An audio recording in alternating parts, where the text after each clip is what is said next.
Hello, everyone. How are you doing? Welcome to the PM Playbook. So, I have a very special guest today, Gabor, and I'm really excited about this episode because we're going to talk about the PMP, right? Lots of misconceptions, lots of concerns, and hmm criticisms, even about the PMP. And I'm really excited to delve into that topic with today's guest, who is Gabor. Gabor, welcome on board. How are you doing? yeah, thanks, Mukhtar, for having me. And yeah, this will be a very exciting session.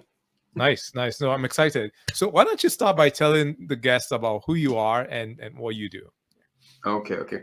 So my name is Gabor Stramb. I do have more than a decade of experience in project management, which I mainly gained in telecom and the oil and gas industry. And besides my 9 to 5, I do help people to passing the PMP exam. And my secret sauce to this is that how you can get this done within 8 weeks. Nice. And a little teaser to everyone is that most people spend 4 to 6 months into the exam prep, and I keep telling them this is not a weight loss program. You can get this done quicker, easier, and even though some people might disagree with the easier part, but I would say that's a more focused approach you need to take against the PMP. You are a project manager, you need to do certain amount of planning to get it done. And the way how I end up in this 8 weeks secret sauce was through my experience, because for me the PMP was a journey of 3 years. Failed 2 times, only passed the third time, meaning that I tried this in many different variations, and unfortunately I'm not the only one. So there are many people actually may have to go a second time to get the PMP, but you require a little bit different approach than simply saying I would like to learn as much as I can, because in that case you are on the verge to become a PMP professor, which most likely not your goal. No, that's nice. And that's thanks for sharing that. That's really fascinating. So even when you failed twice, you were already an experienced PM, right? Yes. Yeah. Oh, wow, that's really fascinating. Okay, so cool. I think this now leads me to the next question. Yeah.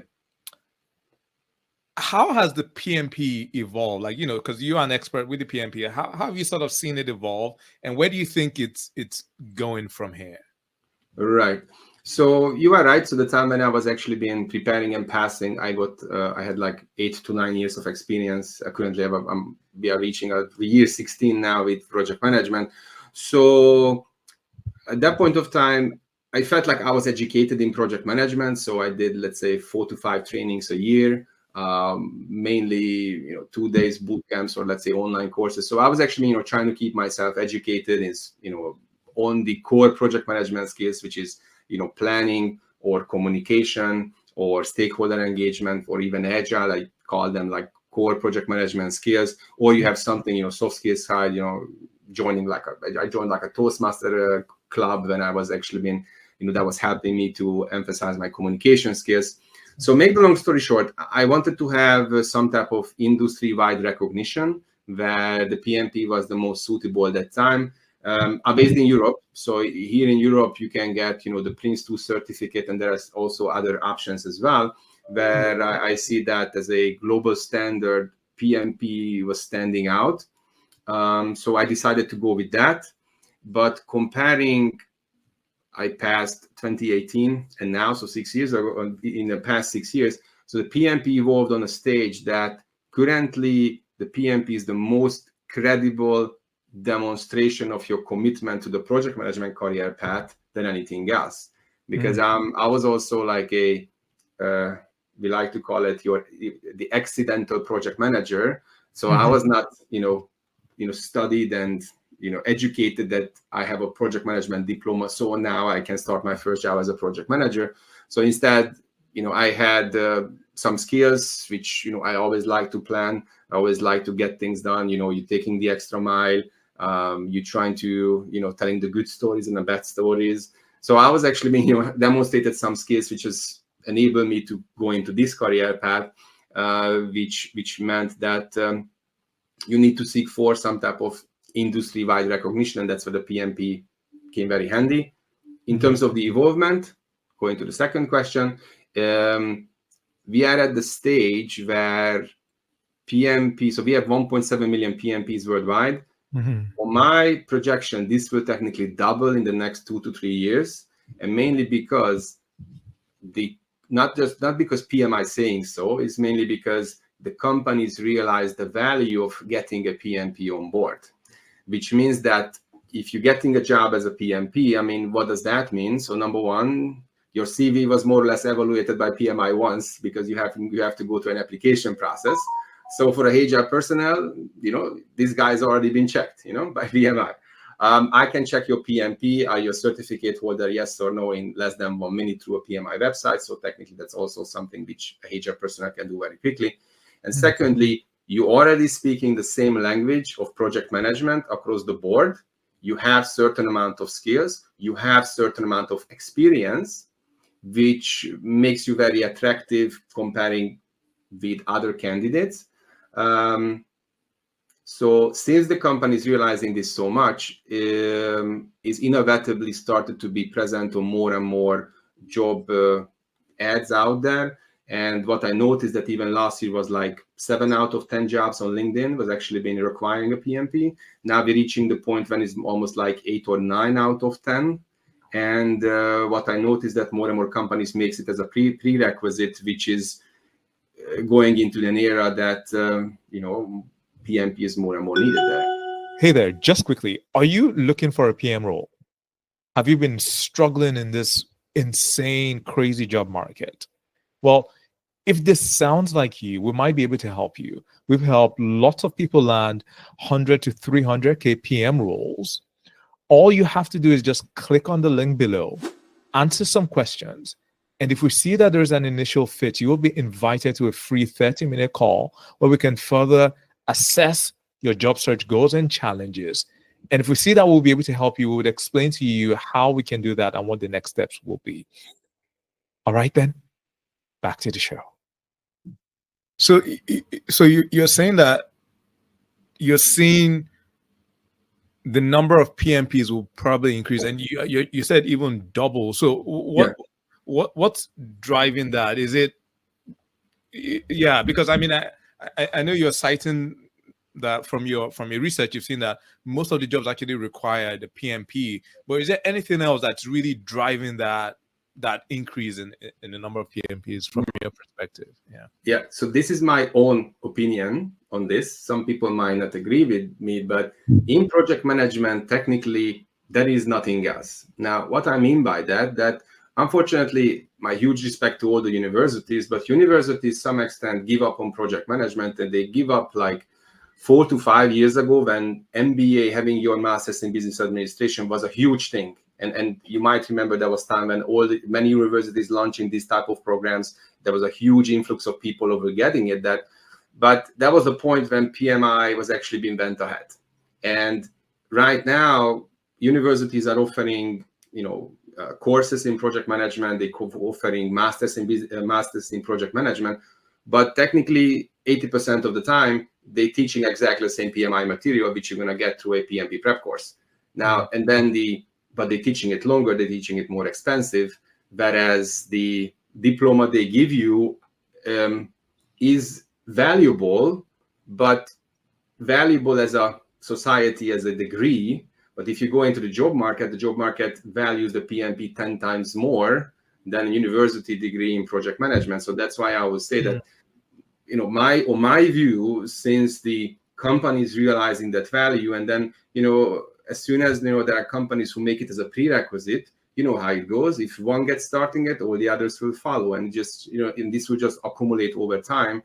Where PMI under the new CEO, they're doing an extremely good job to make it more visible, the value which they create with this certificate, which is almost going into PMI makes it more valuable, telling all the companies. And then more companies are wanting it. So the job market, you see it, 9 out of 10 jobs asking for the PMP. So that's why I would say it's all correlated with each other. And now PMI is so much ahead. So, the other certificates are really, I'm not saying, they're trying to keep up, because in a worldwide scheme of things, having a PMP means exactly the same if you are in Canada, in Europe, or in Australia, because the most simplest explanation, people knows what to expect from you. You speak the language, you have an idea how to run a predictive waterfall project beginning to an end. have an idea about Agile, you know how Scrum works, you know the difference between the two, and they will say, the rest, we will teach it to you, because every company does, the project management framework slightly differently. They all are running on the foundation what PMI defines as project management, but they do exactly what PMI tell them to do, is to customize this to your own needs. And that's exactly what's happening industry by industry and company by company. Yeah, and that's a nice segue into what are some of the criticisms about the PMP, and I'm sure you've heard all of them. So, one of them that you hear is that, is the PMP, is it necessary? Is it useful? Is it relevant?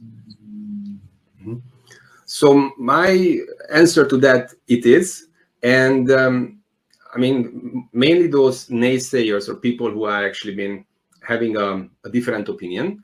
I mean, if I have 20 years, I'm in project management, I'm running, I don't know, banking projects for the past 20 years. Obviously, your level of experience does not require to have a PMP, but and let's say if you would like to stay with this company for a long period of time. So there is no internal demand, but there is a huge external demand for that, which is technically that is your stamp of, I am a committed project manager. I am actually been see myself in this career path for a long period of time, because just anyone might be listening into this. So project management is not just maybe a side path for, in a managerial role for 4 or 5 years. Technically, you can spend 30, 40 years in this field, and you can learn so many things, and you can acquire so many skills. So going back to the original question, really, so this has actually been a benchmark of who you are in this career path. So I would say sooner or later you need to get this done. And yeah, I think so. The exam is getting more and more difficult going into that. In terms of relevancy, so this will give you need to see this as a foundation, a baseline level of your knowledge, whereas on top will be everything industry specific or even company specific, because I do know there are companies, they developing their own project management career path, training programs on skills to learn, or even the core project management skills of how we running, how we doing, estimations, how we doing stakeholder communications. Even they have their own certification programs. In that sense, for example, IBM is doing one, there are other companies doing similar. So you need to see that the PMP is relevant, will be always relevant, but do not see this as a, I'm going to learn so many new things that, my life will change 360. You're going to acquire lots of skills, but you need to see that's your baseline foundation, and then you can build anything on top. All right. I hear you. What about when people say that they studied for the PMP, they did the PMP, but they don't use it at work? Like it just feels like the PMP is not relatable. Like, they don't use it in their day-to-day. How would you respond to that? That's normal. That's normal, because overall for the PMP, you need to have, according to the new rules, at least even 2 years with a specific education background. But for most people, you need to have a bachelor degree with 3 years of work experience. Now, almost all students, having a work experience is your disadvantage to going into the exam, because you know how success looks like on the company terms real life, whereas you have to now understand what the best practices is, and then answering situational questions on best practice terms. Now, this requires a very focused approach, and that's why, relating to my kind of secret sauce on that 8 weeks, you very simply, you need to develop a different container in your head, one for real life, one for how you do things as for the PMP, and your at least 3 years of experience. You see many things already. Most of the terms you might call it differently just because of the company specifics. And what I like to tell people, if you have 5 years of experience, you wanted to approach your PMP. I mean, is the PMP going to make you smarter? Absolutely, but do not expect more than 30% more than what you know today, and that's it. And I think that's the reality, because PMI never promised to you that, okay, so now you're gonna, let's say you are a basketball player, okay? Now you get your PMP, you're going to join the MBA. Now, so it's not going to be exactly like that. That's why I said you need to envision the PMP. That's your foundation knowledge. That's your foundational understanding, your commitment, your foundation to move, to stay in this career path. And after that, you can go into more specific. So that's why PMI launched the PMI ACP. Now you can have a scheduling expert. Now you can have a risk management expert. Now you can have a program management expert. But they are so specific, which you need to consider that that's your next step afterwards, because where every project manager's career will collide is that you get your PMP. You get your PMP or you get your CAPM to get to the door. Now you can only hold it for a few years because the assumption is that you progress with your career path. So the minimum is 3 years. So you get your PMP afterwards, and then you maintain it looking forward. Yeah, no, I get that. The PMP has the standard. It's always nice to have the standard where we can say, all right, you've gone through this certification process, so you have a foundation, as you mentioned. Yeah.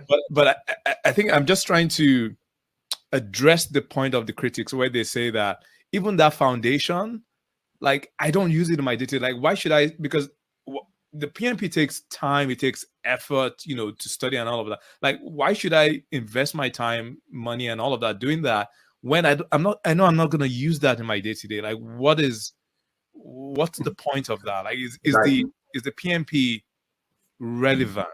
I guess I'm coming back to that point. Yeah. Well, it is absolutely relevant, because the skills you're going to acquire is that the best practice understanding and idea of how to running any kind of project. So let's say I'm going to get my PMP, and I'm going to say that Mr. Trudeau, your prime minister, is giving me a call. Gabor, can you come over and build a nuclear power plant for me? And I would say yes, obviously, because if I using, even if I take, all the PMI materials like this, I can do it. But, maybe for me to gather in the requirements might take 2 years, whereas the right person with the right experience takes 2 months. And I would say that's where we all need to see that the PMP is required. Do not expect it to being as a silver bullet, because every company customizing the project management methods, whatever is working for them the best. Now, I'll give you a good example. Now, for example, in finance, all the project managers in finance are so keen about costs and risks, for example. Whereas if I go into telecom industry, we are also keen on costs and risks. But, for us, the management of stakeholders and communications are also superly emphasized, because, it's all about, how you can acquire and maintaining those customers, for example. Whereas if I go to another industry where, in energy industry, sticking to your baselines and delivering to your timeline is always the most key important thing, because I don't know if the next electricity grid is not, available on time. So there are other consequences. So I would say that's why every industry is slightly different. And I think every project manager needs to remember that every project is unique. So each project, you're going to learn something new, some new skills will be acquired. And that's why I would say it's not as, being a project manager on a big scheme of things, my sons, that's a boring work or boring job. But at the end of the day, every project is unique. Your skills are tested and tested on a different ways, and you can learn something new from all of it. And then there's always an ups and downs. I was a project manager, in one role, next project, senior PM, then become a program manager, then become a PM again. And I was like, okay, what's happening here? My career is in downward spiral. And the answer will be no, because as soon as you look into this, that project was the most complex things I ever done in the past 10 years. And then you become a program manager again. Again, what's the challenge here? You're working with more projects, you have direct reports, you have, other different type of communications which you never done before. So I would say that in terms of project management and how does this relate to the PMP? So the PMP is giving me a foundation of understanding that something I can always relate to, because some extent every new project is scary, every new project is different, meaning that I'm feeling, ready or prepared. Yeah, I have an idea, but the rest I will learn, by example. So that's why this whole career, the career path is experience driven. The more experience you have, the more scars you have technically, the better you are in the end. Or I would like to phrase it which is the every project manager should have a crystal ball to the future. And to make sure that you can foresee the next 2 steps, 3 steps, 4 steps on the project when you're analyzing the results of the data, how we are doing, and then what makes, let's say, the difference between an experienced and not experienced project manager. An experienced PM might foresee the next 100 steps ahead. I see the symptoms, people are not showing up on my weekly status report, or sorry, status meeting. There's something with the stakeholders. I need to talk to them, for example, not just saying, oh, fine, next week, we might cancel Mana. That's not a good sign. So you need to do something about it. Or let's say you're doing your earned value calculations, and earned value looks fine, but budgeted completion is not looking fine. There's a deviation from the number, and even a small number can give you an indication that this might have a snowball effect. So experience counts here. Going back to this crystal ball to the future, it works very well for project management, but doesn't work for lottery numbers. Okay, I tried. Nice. I would just say one thing, because I was practicing.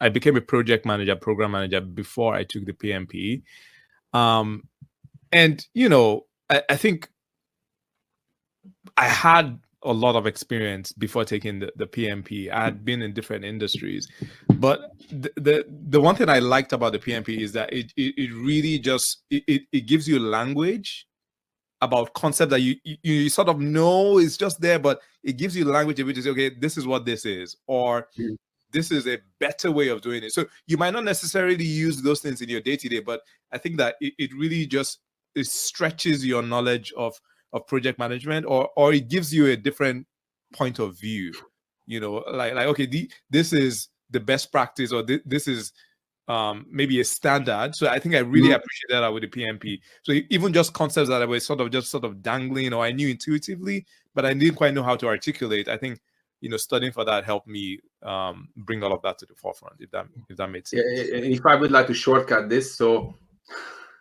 going from a non-PMP to a PMP is almost like from an unlicensed doctor going to a licensed doctor.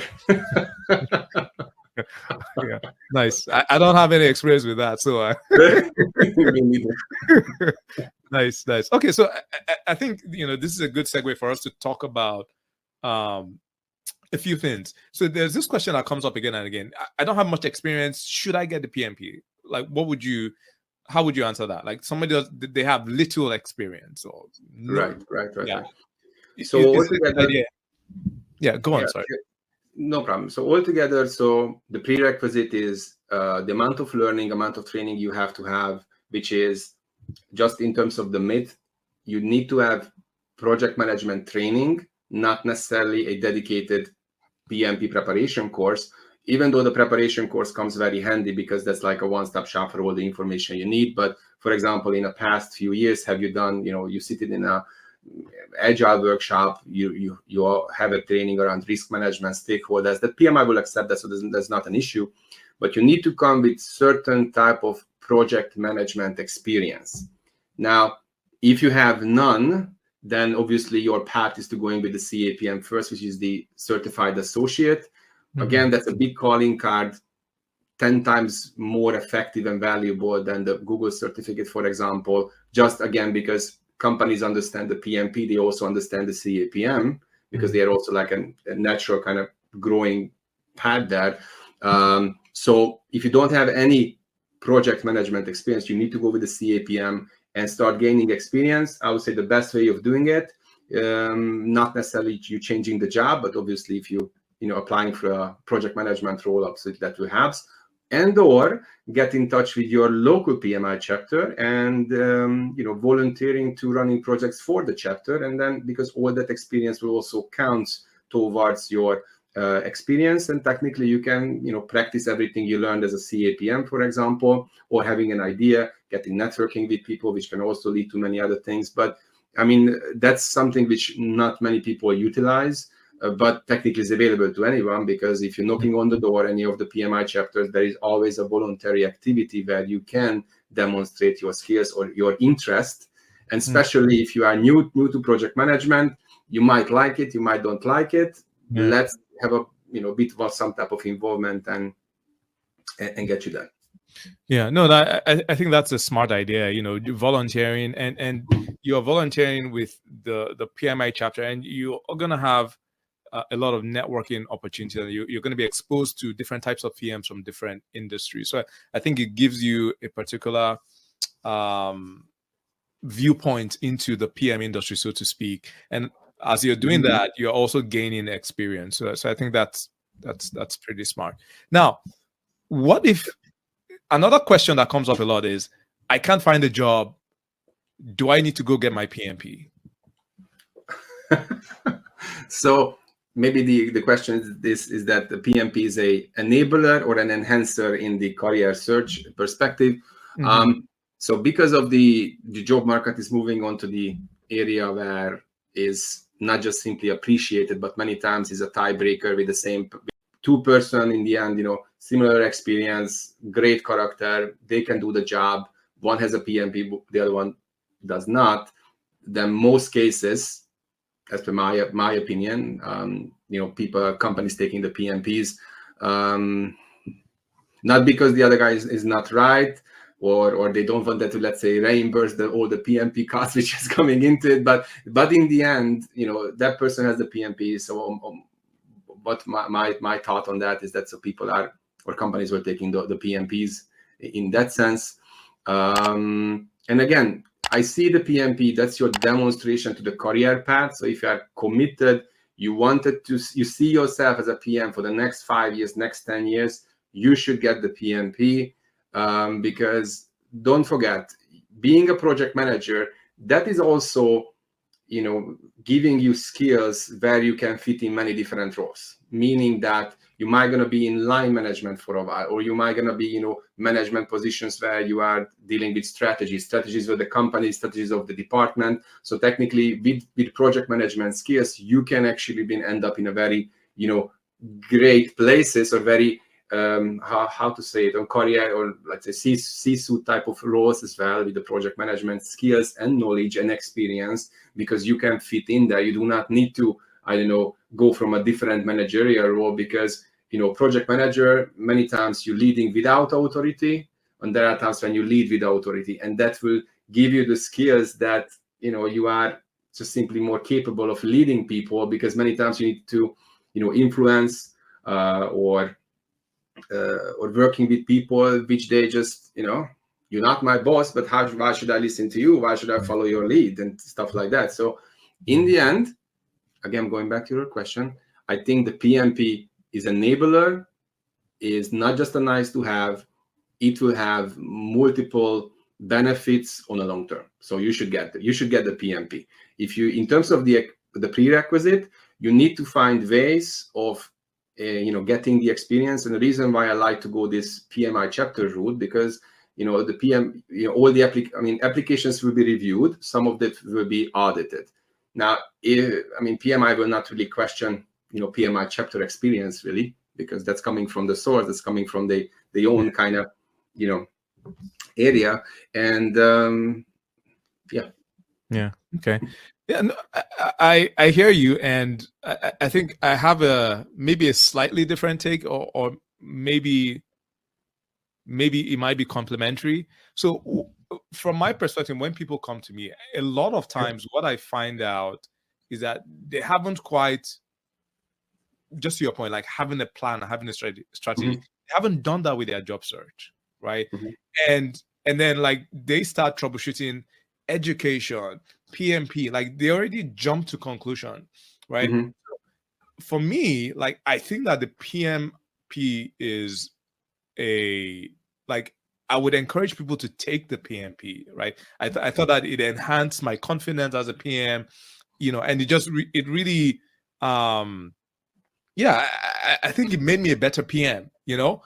But like what I find that when people are searching, like they jump to that conclusion first without having audited or interrogated their job search process. Right. So that for me is where I say, you know, just make sure you're doing things right first, because there are lots of PMPs that are still looking for jobs, right? So you could get the PMP and then you're going back to the same issues that you have. So make sure you've audited your job search process, and then, you know, maybe the answer is yes, I'm going to go get my PMP. So that's sort of my angle on this. I think the confusion is twofold on my view.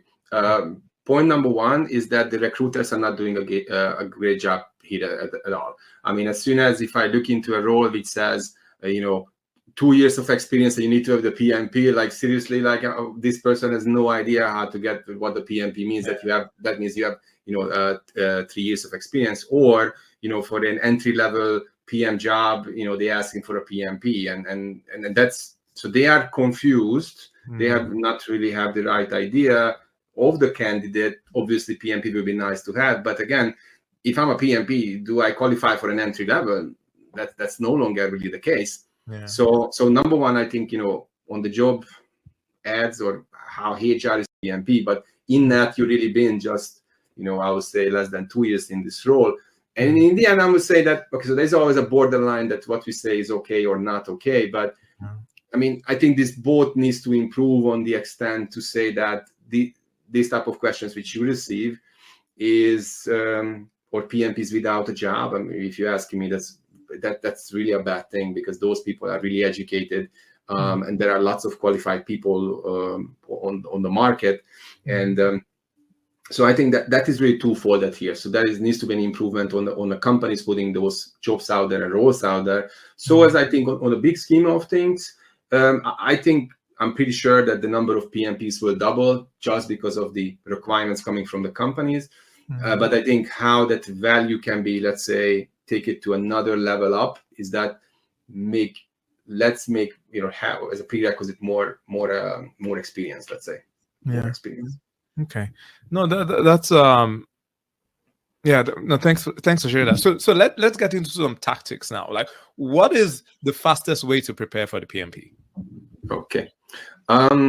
So yeah, as I mentioned, 4 to 6 months is the average duration for people to pass or prepare. In terms of the passing rate perspective, we don't know the passing rate, so that's a prerequisite. Make sure everybody knows. I don't know the passing rate, and nobody knows, because PMI do not tell it to anyone. So if people are putting down 60, 70%, well, that's your opinion, but PMI never tell you really the number, so we don't know the number. Also, just to make sure everybody understand, 1 out of 3 people are passing every single week. So you see the success stories on LinkedIn, you see the success stories or comments on Reddit, Quora, many other places, but the reality is 1 out of 3. How do I know that? So PMI publishes how many people pass. They never publish how many people fail. But since they are non-profit, you can see how many people actually being paid for examination fees. I'm highly recommend you to have a look at the net number. Last year, how much people paid in terms of examination fee, and so 160,000 people passed PMP in 2023. You will be surprised. So and this is worldwide, 160,000 worldwide. Yeah. Okay. Worldwide. Wow. So knowing all this information, I think you need to approach it differently, because since we don't know the passing rate, you cannot go in with 100% knowledge. You cannot leave with 100% results, because PMI will never give you a number. They never give you, here are the questions you answered correctly, here are the ones you missed. So it's not existent. So you need to see that, okay, but what is a good enough score to get there?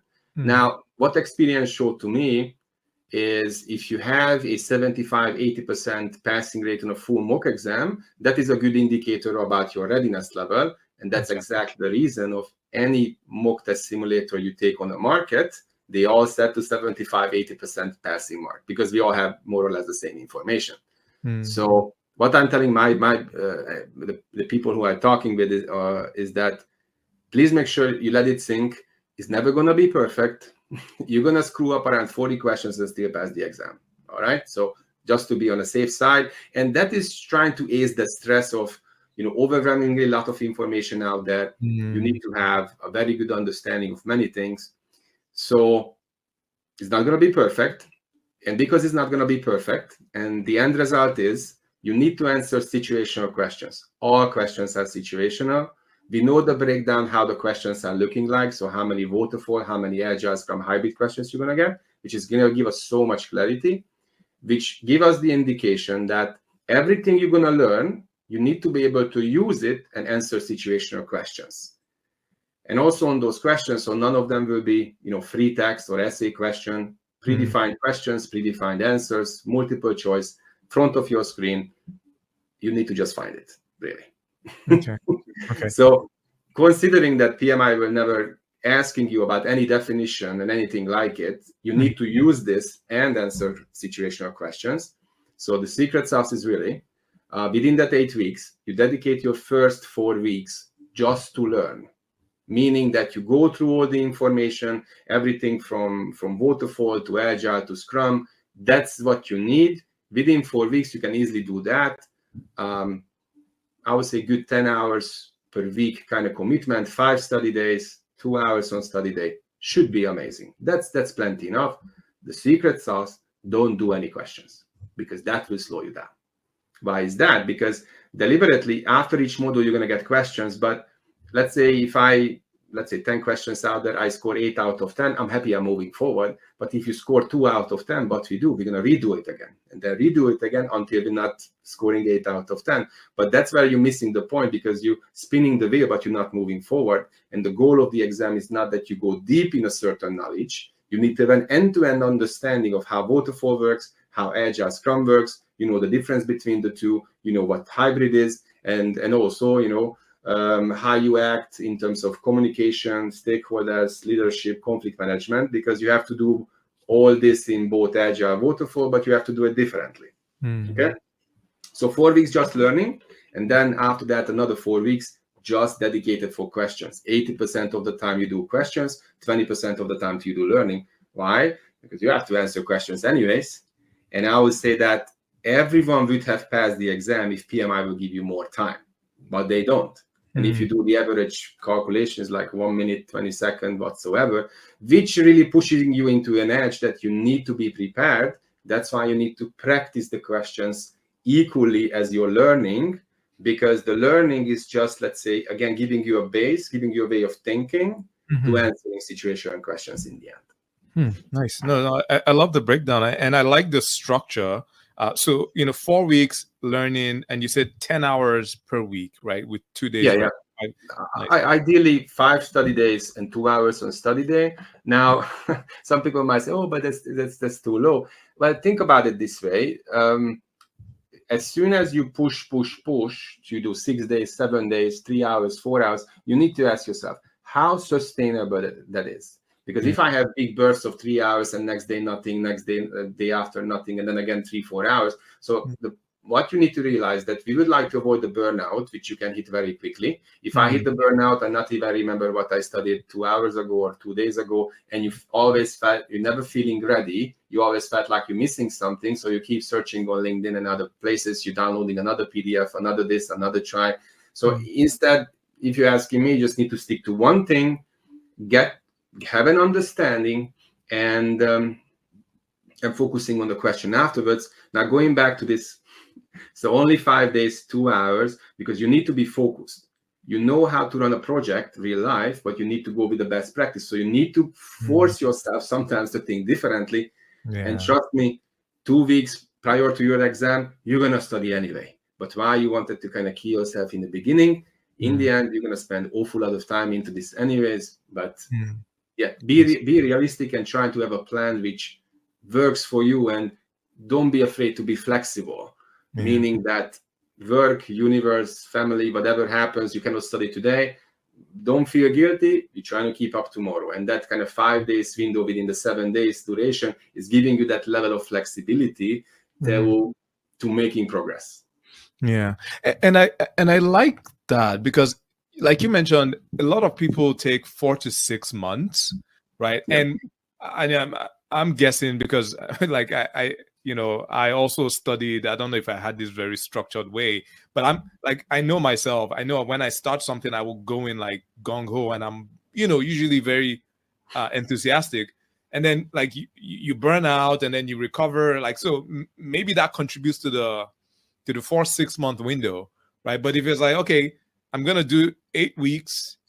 Every week I'm going to do 10 hours. So I feel like that structure just helps you to pace yourself. And, and I guess in the end, you are spending less time, right? By just pacing yourself and just having a plan from beginning to the end, Well, that's correct, and I think what is contributing to the 4 to 6 months is the level of clarity or the missing clarity here, because 99% of the people I talk about what you need to learn, and very few people talk about the know-how.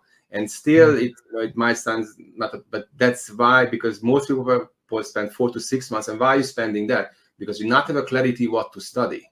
Because you get your online course or you go to a boot camp and then you say, okay, let's start studying the PMI materials. But eventually, not everybody telling you that a boot camp, an online course, a preparation book, and all the PMI materials, all these four is exactly the same. It's just explaining the same slightly differently. So if I go to a boot camp 5 days, do I need to read all the PMI materials? Absolutely not, because the boot camp is based on all the PMI materials. So that would be a duplication of information. Same as with the online course.